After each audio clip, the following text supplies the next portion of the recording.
Pay attention and listen because they are preparing mass evacuations for all Americans. Look. That the U.S. is planning for mass evacuations of Americans if the war were to spread.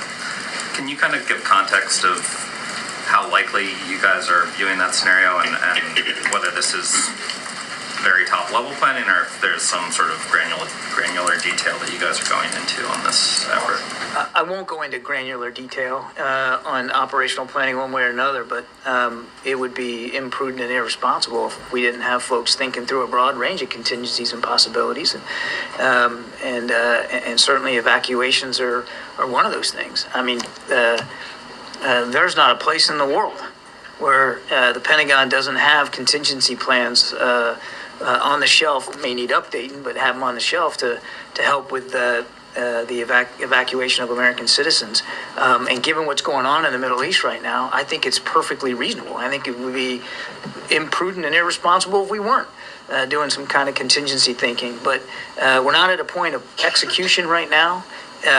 And there are still plenty of opportunities, for instance, even in Israel, for people to get out. We're still doing contract charter flights, and there's still commercial flights going in and out of Ben Gurion. And frankly, the demand signal for our contract charter flights hasn't been very high. They're still going, but they're not all filled.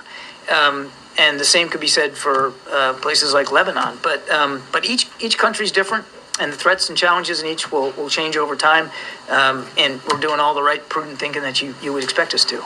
I know that you've thanked Qatar for its role in helping to secure the release of some of the hostages so far, but I was wondering if the U.S. believes that Qatar should expel the Hamas leaders that are in the country right now.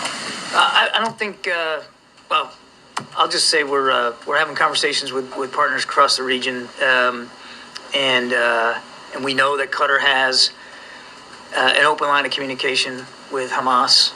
And as you saw, we thank Qatar for their support in helping get those two. If you were paying close attention at the very end, he said, are you guys going to expel the Hamas leaders that are in the country right now? That's confirmation that there are sleeper cells right now in this country waiting for a phone call. We are honestly on the brink of a World War III, and there is no denying it. It's coming.